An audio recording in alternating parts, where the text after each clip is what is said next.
Seja muito bem-vindo ao nosso curso de Gramática da Língua Portuguesa 2. Eu sou o professor André Campos Mesquita e esta é a nossa segunda aula. Então, se você chegou até aqui e não viu a nossa aula anterior, eu peço a você que pare o vídeo, volte para a aula anterior, assista e depois retorne a este vídeo. Vamos à aula? Nesta aula eu vou falar sobre tipos de gramática. Vamos entender qual é a melhor forma de usar a gramática que você tem aí na sua casa e que você vai encontrar também nas salas de aula. Antes de tudo, eu quero fazer uma pergunta a você. O que é gramática? O que se chama gramática quando falamos de língua portuguesa especificamente? Pense bem, quando alguém fala sobre ensinar gramática da língua portuguesa, essa pessoa está falando sobre ensinar o que especificamente? Vamos tentar entender isso juntos? Para isso, vamos lembrar o assunto da aula passada. Na aula anterior, eu falei sobre gramaticidade da língua portuguesa. Lembra? Nós vimos como os falantes da língua entendem se alguma sentença dita em língua portuguesa é bem formada. Para entender se uma sentença é bem formada ou não, os falantes não costumam recorrer, por exemplo, a um livro ou a algum manual. Você já viu alguém pegando a gramática, olhando para ela quando alguém fala com ele e dizendo, vamos checar se isso aí que você disse está certo? Claro que não. Como vimos, todos os falantes da língua têm internalizado uma gramática, ou seja, uma estrutura segundo a qual ele reconhece aquilo que foi dito na sua língua. Você se lembra das aulas de linguística básica, lá do início, quando estudou o curso de Linguística Geral do Saussure? O que o Saussure dizia sobre língua? Saussure dizia, a língua é um tesouro depositado pela prática da fala em todos os indivíduos pertencentes à mesma comunidade. Nós, falantes da língua portuguesa, pertencemos à mesma comunidade, ou seja, a comunidade dos falantes de língua portuguesa. E por isso, todos nós temos depositados esse tesouro.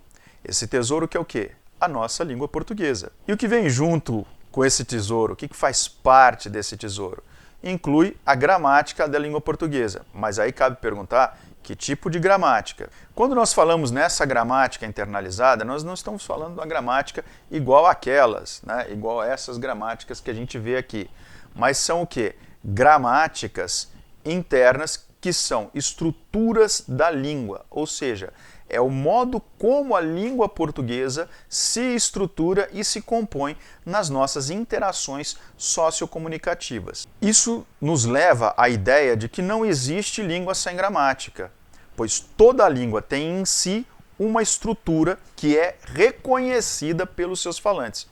Por isso mesmo, não convém dizer que um falante, por exemplo, da língua portuguesa, alguém que efetivamente fale o português ou que fale qualquer outra língua, dizer que esta pessoa não conhece gramática. Essa afirmação, por exemplo, tem origem em um preconceito linguístico. São pessoas que tomam a gramática apenas como gramática normativa, usam dessa generalização para difundir um preconceito contra aquele que não domina a variante culta ou a norma padrão. A norma padrão, para você que já estudou lá sociolinguística, é a variante da língua de mais prestígio e é a mais aceita em situações formais de comunicação escrita e oral. É a variante ensinada nas escolas e utilizada em documentos oficiais, como leis e documentos governamentais. A norma padrão é baseada em uma variedade linguística selecionada e codificada como um modelo a ser seguido, como se fosse um padrão a ser seguido. Mas não se esqueça que essa seleção é influenciada por diversos fatores, como fatores históricos, sociais, culturais e políticos, e pode variar de acordo com a região, país ou comunidade linguística. E aí nós chegamos à conclusão de que aquilo que a gente convencionou a chamar de gramática é, na verdade, o quê? Uma gramática normativa, ou seja, um tipo entre as diversas gramáticas. As regras gramaticais que aparecem, por exemplo, nas gramáticas normativas, elas são extraídas em geral de textos escritos, em geral textos literários ou textos jornalísticos. Mas esse não é o único tipo de gramática que existe. Além da gramática normativa, que costumam ser prescritivas, ou seja, aquelas que prescrevem o modo como você deve usar a língua, existem também as gramáticas descritivas, que essas são o quê? Elas descrevem como a língua é usada. Então, esse tipo de gramática descritiva, ela não vai te dizer, olha, você tem que fazer isso e usar a língua dessa maneira. Ela vai dizer mais ou menos assim, esta forma gramatical é usada desta maneira, em geral, pelos falantes. Essa gramática que eu estou segurando aqui é uma espécie de gramática descritiva. Ela é a gramática do português brasileiro escrita pelo professor Ataliba de Castilho. E você poderá encontrar uma cópia dessa gramática lá na nossa biblioteca virtual. Eu deixei o link ali no nosso programa de estudos, tá certo? Então vai lá e confira essa gramática aqui. Agora você pode estar me perguntando o que de fato diferencia cada uma das gramáticas no seu sentido prático. Quando eu estiver na sala de aula usando uma ou outra gramática, o que elas diferenciam em si? Eu vou mostrar um exemplo prático para você entender como é que um assunto é tratado em uma gramática e como ele é tratado em outra gramática. E esse exemplo que eu vou dar para você vai mostrar como é que as gramáticas procuram fazer o quê? Analisar a língua. Vamos agora pegar um assunto que você viu lá no curso de Gramática da Língua Portuguesa 1, que são o quê? Os períodos compostos. Está lembrado dos períodos compostos? São aquelas orações formadas por um ou mais períodos. Então vamos lembrar um pouco. Quais são esses tipos de oração? Existem as orações coordenadas, existem as orações subordinadas. As subordinadas elas vão se dividir em o quê? Substantivas, adjetivas e adverbiais. Ok? Mas vamos falar de dois tipos específicos que tem uma polêmica envolvendo esses dois tipos. Eu não sei se você sabe, alguns alunos devem saber. E eu quero que você reflita aqui comigo sobre dois tipos de oração. Esses dois tipos de oração são as orações coordenadas explicativas e as orações subordinadas adverbiais causais. Certo? Existe uma controvérsia sobre a classificação dessas orações que eu vou mostrar aqui para vocês. Primeiro vamos olhar para um tipo de oração adverbial causal. Então vamos analisar um período composto. Eu trouxe aqui um exemplo de oração subordinada adverbial causal para a gente lembrar o que era esse tipo de oração. Então nós temos aqui um diálogo, a pessoa dá bom dia, a outra responde, pergunta se comprou o livro, a pessoa responde não, com uma carinha triste, e diz que estava muito caro. E aí a pessoa diz, você não comprou porque estava caro? E ela responde, foi por causa disso. Então o que nós temos aqui? Qual a expectativa que se tem aqui para ser realizada? A expectativa, a ação esperada, é a compra de um livro. E aí o que acontece? O livro é comprado? Não, o livro não é comprado. E qual foi a causa ou justificativa para a não compra do livro? Estava muito caro. Certo? Então vamos olhar para a oração como ela ficou, Lá, aqui, tem aqui você não comprou porque estava caro. Vamos ver como é que ficou? Você não comprou o livro porque estava caro. Então a gente tem o quê? A oração principal aqui, você não comprou o livro, que era a ação esperada, que era a compra do livro. E aí nós temos a causa da não compra do livro, que seria a oração subordinada adverbial causal, que está aqui. Então a gente tem o quê? Uma coisa causando a outra. E o que é essa coisa que causa a outra? É o estar caro causa a não compra do livro.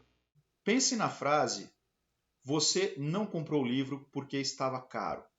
Por que essa frase tem de ser uma oração subordinada adverbial causal? E por que essa frase não pode ser uma coordenada explicativa?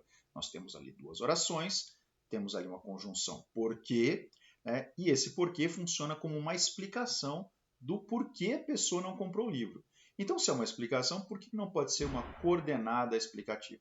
E agora eu vou falar sobre como as gramáticas vão tratar esse assunto internamente. Por exemplo, a gramática do Celso Cunha e Linley Sintra e a gramática do Evanildo Bechara não registram essa polêmica. Elas simplesmente vão em cada uma das seções falar sobre oração período composto por coordenação e no outro lado, período composto por subordinação. Vão falar das coordenadas explicativas de um lado e depois, com o tempo ali, na sequência do livro, vão falar sobre as subordinadas adverbiais e lá vai colocar adverbial causal. Mas a gente percebe que essas orações são muito parecidas. Agora, o que acontece nas gramáticas descritivas? Por exemplo, na gramática do Ataliba de Castilho, ele propõe que as coordenadas explicativas deveriam ser excluídas e que todos esses tipos de oração deveriam ser o quê? orações subordinadas adverbiais causais. Isso também acontece na gramática do professor Marcos Banho. O Marcos Banho também descarta as coordenadas explicativas, ficando apenas com as subordinadas adverbiais causais.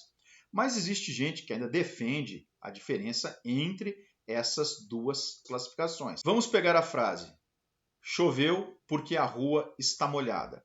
Os que defendem essa divisão, que existe essa divisão entre classificações, alegam que essa sentença, choveu porque a rua está molhada, só poderia ser o quê? Uma coordenada explicativa.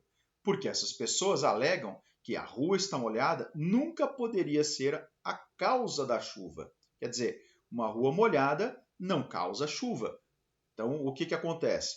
A explicação, né, de que choveu seria a rua está molhada. Então, ela só poderia ser o quê? Uma coordenada explicativa. Choveu porque a rua está molhada. Na minha opinião, esse exemplo, para sustentar a diferença entre coordenada explicativa e oração subordinada adverbial causal, só revela o problema de se trabalhar com frases soltas sem um contexto.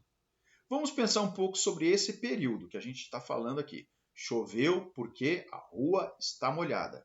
E eu convido você a imaginar comigo o contexto em que alguém diria a frase choveu porque a rua está molhada. Vamos pensar junto? Então pense aí. Imagine uma pessoa dizendo essa frase, certo? Em que contexto essa pessoa disse essa frase? Na sua imaginação.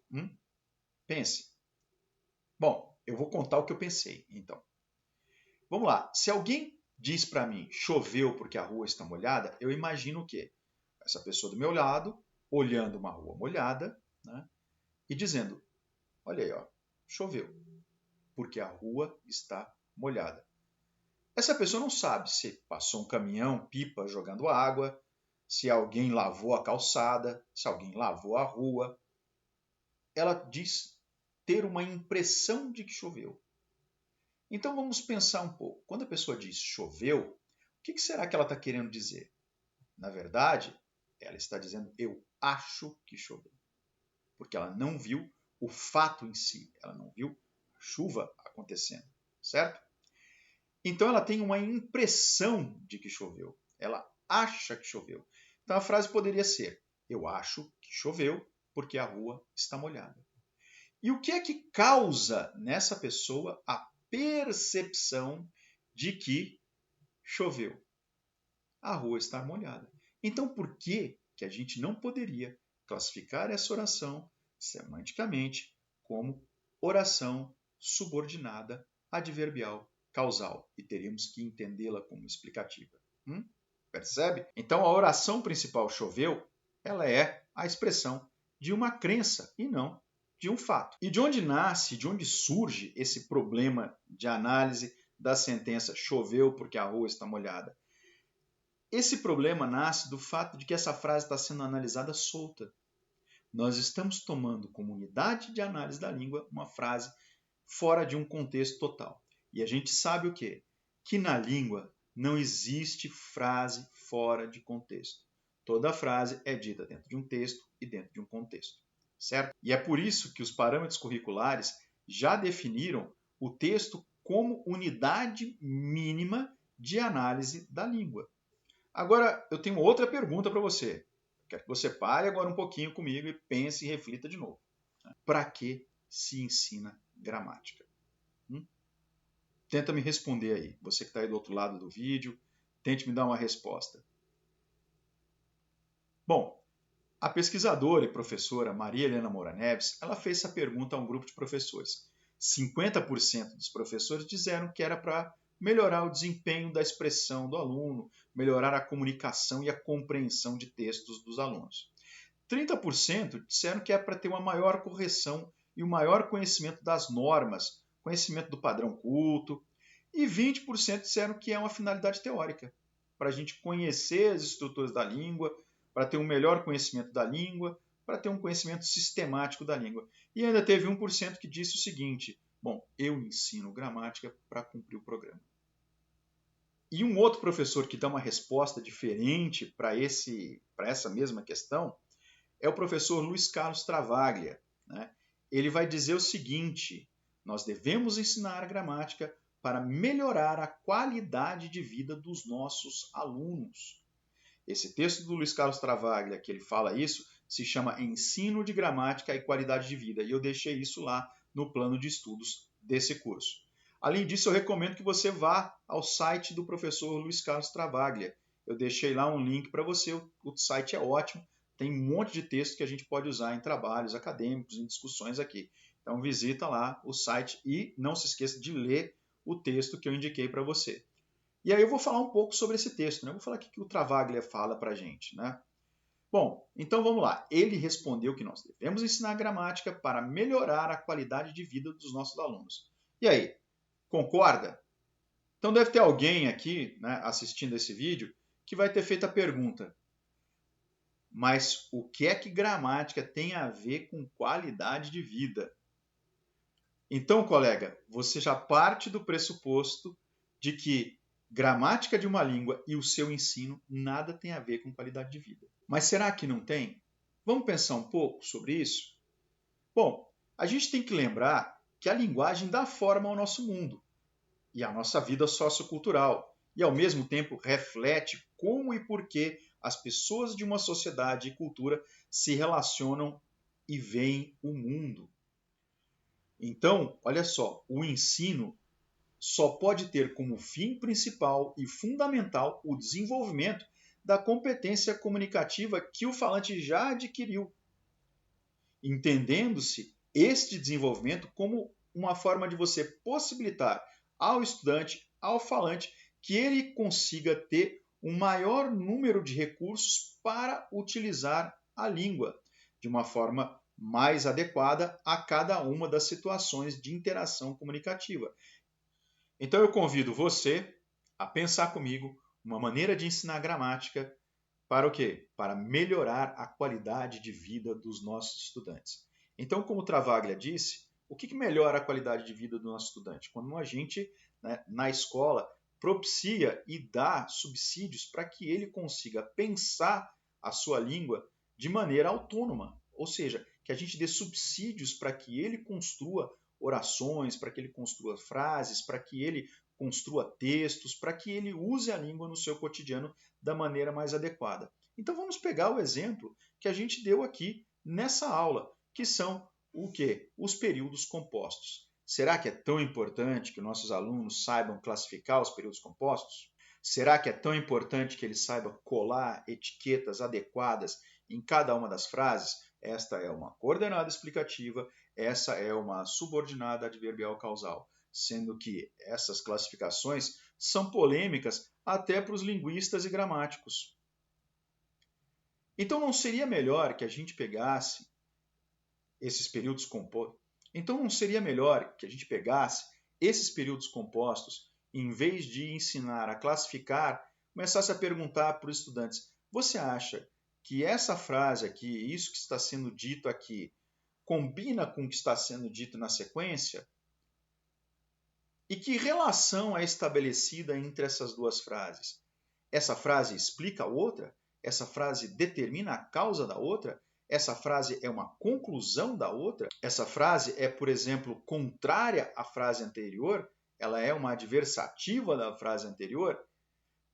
Isso sim é uma coisa importante, porque o aluno vai aprendendo, né, os sentidos, como juntar as coisas e como construir períodos compostos no seu texto e dentro de um contexto. Porque a gente já viu também qual é o problema que acontece quando a gente analisa frases isoladas. Então, para a aula de hoje era isso. Eu espero que vocês tenham gostado. Não esqueça de seguir o nosso plano de ensino. Lá tem algumas dicas de textos para você assistir. Eu coloquei também uma dica de vídeo lá para você assistir sobre esses assuntos. E eu convido você também a participar lá do nosso fórum interativo. Lá você vai poder discutir sobre gramática e qualidade de vida. Então, leia o texto do professor Travaglia. Depois eu coloquei lá um poema também da Cora Coralina. Leia o poema da Cora Coralina. Vê o que ele tem a ver com o texto do professor Travaglia e com essa aula que nós demos aqui. E comente lá. Então, aguardo você lá no fórum. E até a próxima aula. Muito obrigado e por hoje é só.